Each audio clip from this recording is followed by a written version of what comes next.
Supreme court का और आज़ाद अदलिया को हम सलाम पेश करते हैं।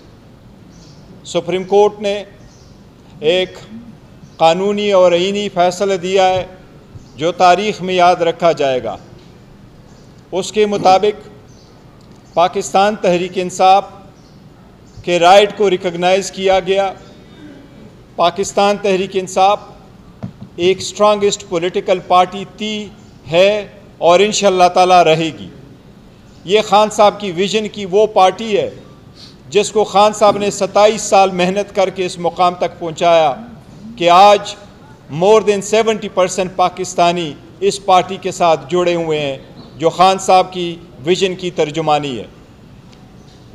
सुप्रीम कोर्ट के उस ऑर्डर के मुताबिक सबसे पहले ये अर्ज़ करें कि सुप्रीम कोर्ट ने 3 किस्म की डायरेक्शन दी थी।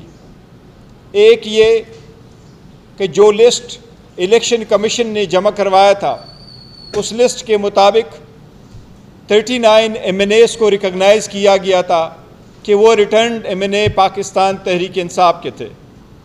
हमें हिदायत की गई सुप्रीम कोर्ट की तरफ से कि रिमेनिंग 41 MNAs अगर अपने स्टेटमेंट जमा कराए बिफोर द इलेक्शन कमीशन और उसकी तस्दीक पाकिस्तान तहरीक इंसाफ करे तो इलेक्शन कमीशन के लिए लाजिम है कि वो भी अपने वेबसाइट पे दे दें, वो भी माने जाएंगे कि वो पाकिस्तान तहरीक इंसाफ के रिटर्न कैंडिडेट्स है। उन 41 MNA साहिबान में से अभी तक हमारे पास उनके एफिडेविट्स या स्टेटमेंट्स जो आए हैं और हमने अभी 25 फ़िलहाल इलेक्शन कमीशन में जमा करवाए हैं और इंशाअल्लाह आज 10 बजे तक हम मज़ीद 7 एफिडेविट्स इलेक्शन कमीशन में जमा करवा लेंगे। हमारे 3 MNA साहिबान इस वक्त 2 दुबई और 1 उम्रा की शहादत के लिए सऊदी अरेबिया में। बाकी एफिडेविट्स इंशाअल्लाह कल तक हम जमा करवा लेंगे। लेकिन यहाँ पर एक पुरज़ोर मज़म्मत करते हैं हम, जहाँ अदलिया को हम सलाम पेश करते हैं। अदलिया को हमने एक अहम जिम्मेदारी, एक अहम ऑर्डर भी रिमाइंड करवाना है। लेकिन जिस तरीके से पहले पाकिस्तान तहरीक इंसाफ के वर्कर और सपोर्टर को रोका जाता था, कैंडिडेट को रोका जाता था, नॉमिनेशन पेपर छीने जाते थे, जब से सुप्रीम कोर्ट ने डिसीजन दिया है सबसे पहले ये कि हमारे MNA अमीर सुल्तान को, साहिबजादा अमीर सुल्तान को उठाया गया है, हम उसकी पुरज़ोर मज़म्मत करते हैं।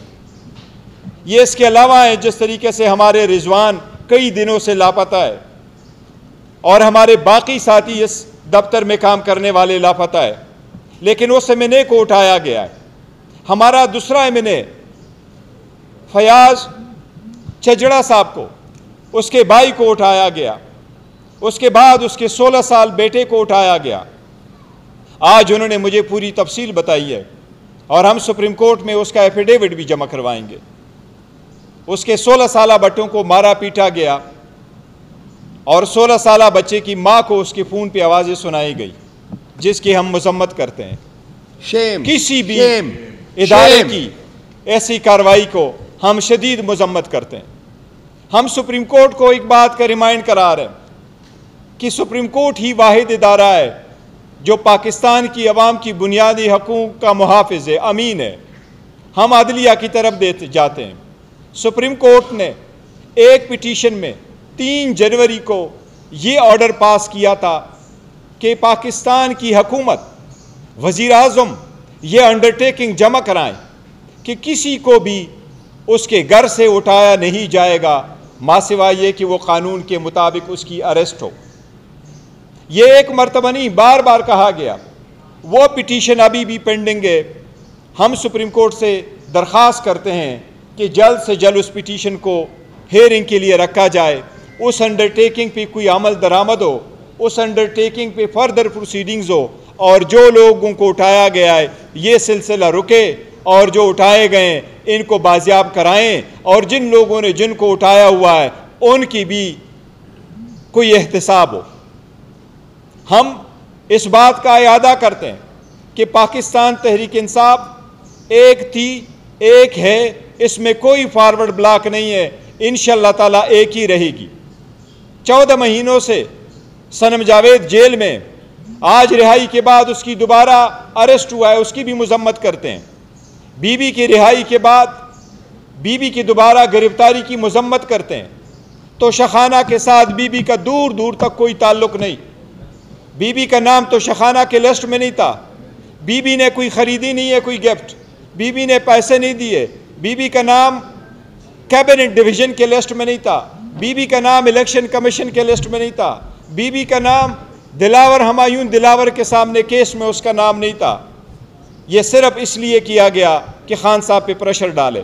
हम उसकी मजम्मत करते हैं, लेकिन ये रिमाइंड कराते हैं आज सनम जावेद जिस तरीके से खुश थी, पाकिस्तान तहरीक इंसाफ का हर कैंडिडेट, हर MNA, हर MPA इसी तरीके से स्ट्रांग खड़ा है और इंशाल्लाह खड़ा रहेगा।